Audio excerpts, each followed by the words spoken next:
Sud Radio, le débat de la semaine. La primaire populaire va-t-elle lancer la candidature Taubira? Question qu'on vous pose sur le Twitter de Sud Radio. C'est le débat de la semaine, Audrey Chailloux. Et oui, c'est ça. Et puis la tendance est claire sur Twitter. Vous êtes 95% à répondre non. Alors on a quelques commentaires comme Laurence qui nous écrit que la primaire populaire a contribué à rebattre une partie des cartes à gauche, mais pas à lancer Christiane Taubira. Pour elle, l'aventure de la primaire populaire s'achève. On a aussi Jackie qui nous dit que Christiane Taubira a du verbiage basé sur la défensive trop idéologique. Pour lui, la primaire va lui donner l'image de celle qui argumente le mieux, mais aucun poids pour la présidentielle. Merci beaucoup Audrey Chailloux. La primaire populaire, c'est plus de 400 000 inscrits, des sympathisants de gauche qui peuvent voter jusqu'aujourd'hui pour choisir leur candidat préféré pour la présidentielle. Une favorite, l'ancienne ministre du gouvernement Valls, Christiane Taubira. Est-ce que cette primaire populaire peut lancer la candidature présidentielle de Christiane Taubira? Pour en parler avec nous, nos deux invités. Léo Desfontaines, bonjour à vous. Bonjour.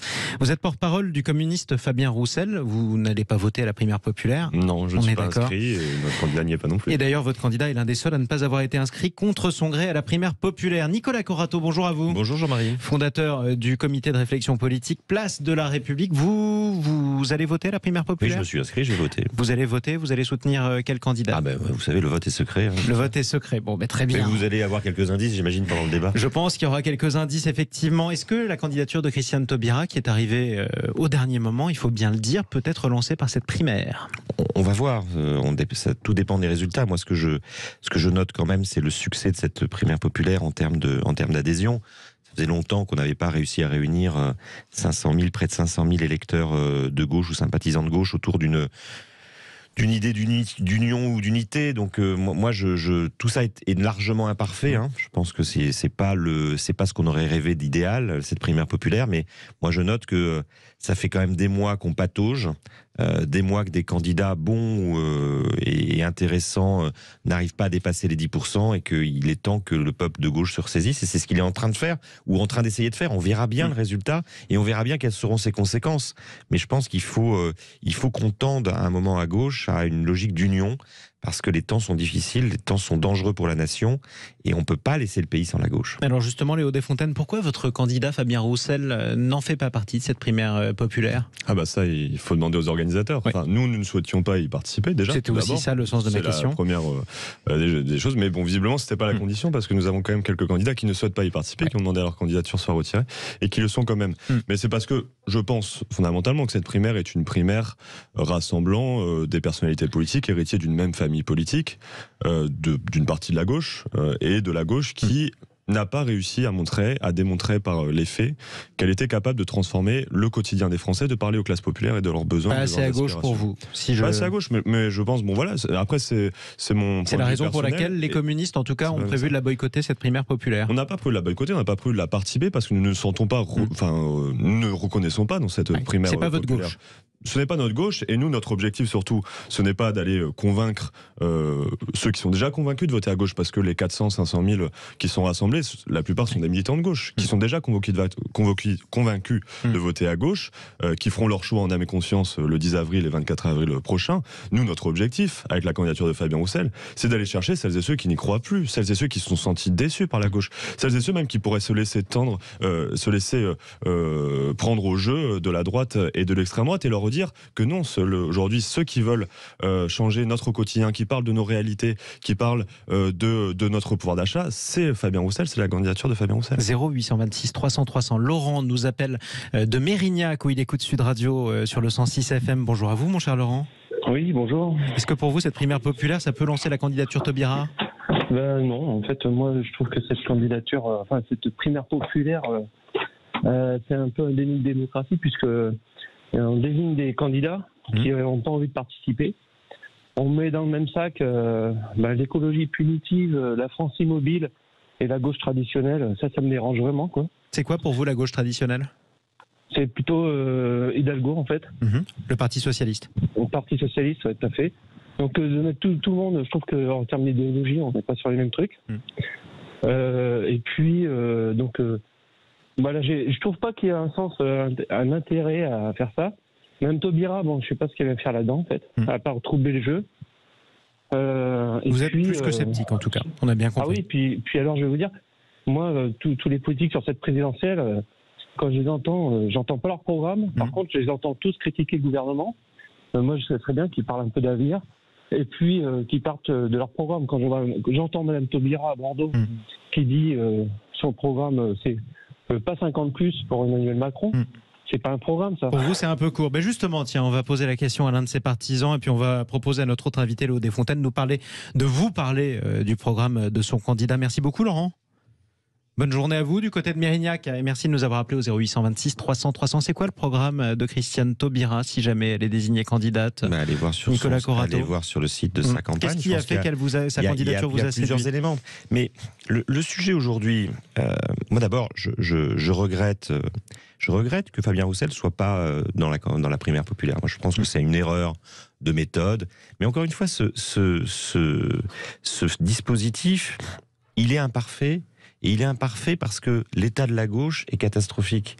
Donc, moi, je ne critique pas par avance ni les candidats, ni les initiatives qui tendent à renouer le dialogue et à renouer la mobilisation entre la gauche et les électeurs. Et je pense que le vrai sujet à gauche, et vous avez raison, c'est un sujet de mobilisation de l'électorat. On n'a peut-être pas les mêmes méthodes pour y arriver, ni les mêmes objectifs, mais quand même, il faut mobiliser l'électorat de gauche. Voilà. Mais le mobiliser, pourquoi? Parce que bon, je vous ai quand même posé la question sur le programme. Sur le programme, moi je partage l'avis de Christiane Taubira, qui considère que finalement, il y a suffisamment de points communs à gauche. Et je pense que la gauche est beaucoup moins divisée qu'on ne le dit, ou que ne veut le dire la droite. Je pense que la gauche est beaucoup moins divisée que la droite sur un certain nombre de sujets. Alors sur quoi vous êtes d'accord ? Il y a suffisamment de sujets en commun pour gouverner pendant 5 ans. Voilà. Et le programme, d'une certaine manière, faire une plateforme de programme commune qui aille de Anne Hidalgo jusqu'à Fabien Roussel, si vraiment on avait des femmes et des bonnes de volonté et un peu de bonnes intentions, on y arriverait assez facilement. Il y en a largement pour 5 ans.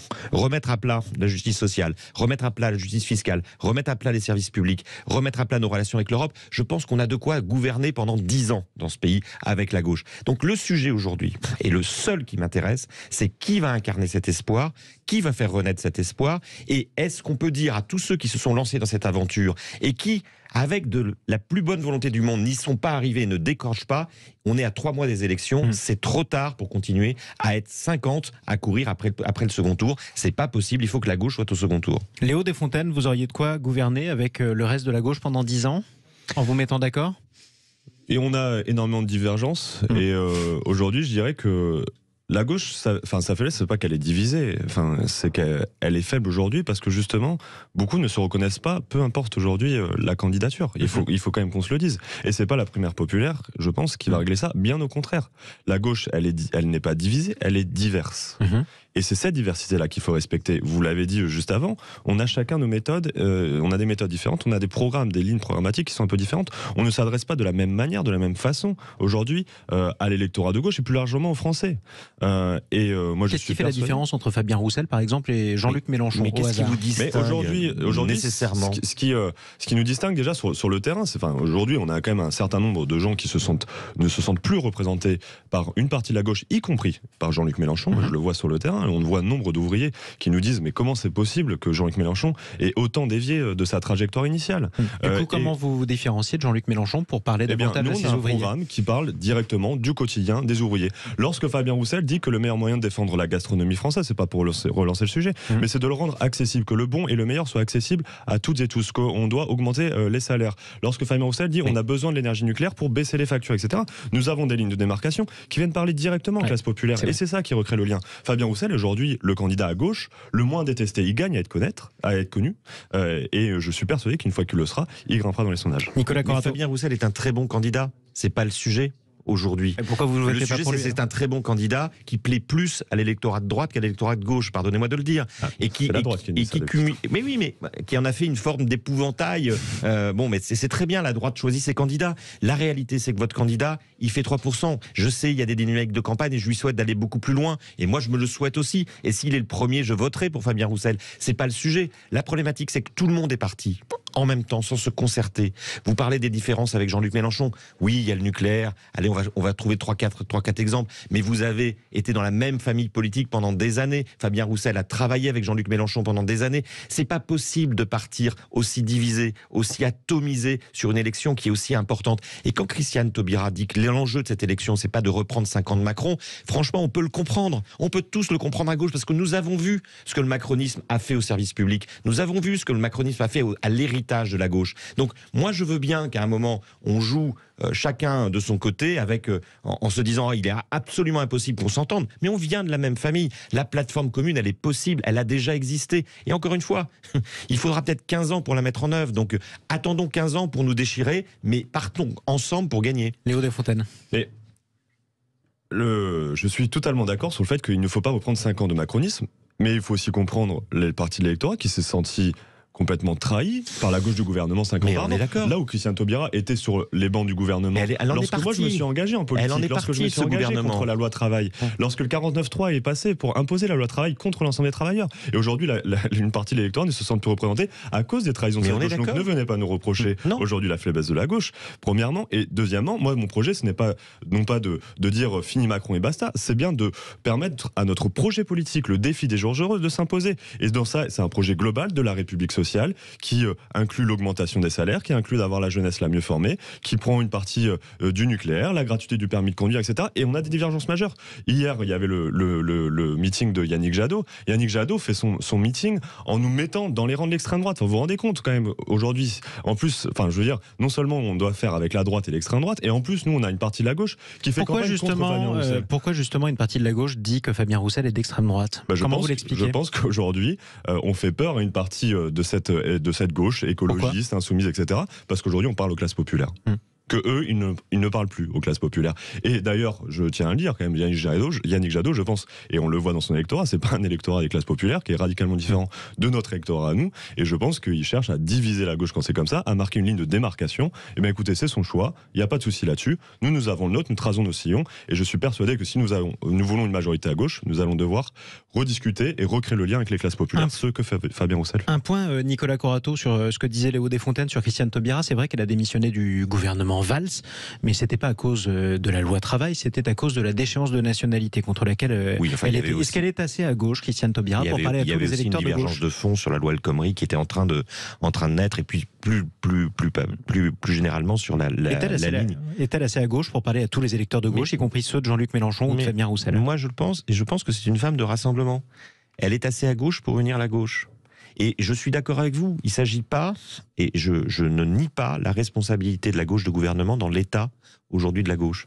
Je ne nie pas la responsabilité de François Hollande et de Manuel Valls dans ce que nous sommes devenus aujourd'hui, et dans ce qu'est devenu ce pays avec le macronisme qui finalement a été une forme de sacre de la théorie de la social-démocratie. Donc tout ça c'est une réalité, et je suis d'accord qu'il faut reconquérir les classes populaires, et je suis d'accord pour dire que le sociétal c'est important, mais qu'à un moment il faut aussi parler de pouvoir d'achat, il faut aussi parler des ouvriers, il faut aussi parler des employés, il faut aussi parler des travailleurs précaires. Mais regardez ce que fait Christiane Taubira depuis le début de sa campagne. Justement, elle s'intéresse à ces travailleurs précaires, à ces travailleurs qui n'ont pas de statut, à ces travailleurs de la grande distribution, de la grande consommation, à ces travailleurs d'Amazon et de Deliveroo. Voilà, mais en quoi est-ce que c'est fondamentalement différent avec ce que vous dites? Sera-t-elle choisie, en tout cas, par la primaire populaire et les plus de 400 000 inscrits à cette primaire populaire?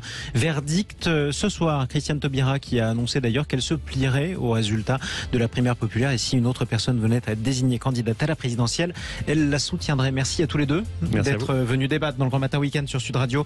Léo Desfontaines, porte-parole de Fabien Roussel, le candidat communiste à la présidentielle. Merci à vous. Nicolas Corato, fondateur du think tank Place de la République et soutien en tout cas de Christiane Taubira. Merci à tous les deux. On vous posait cette question sur Twitter.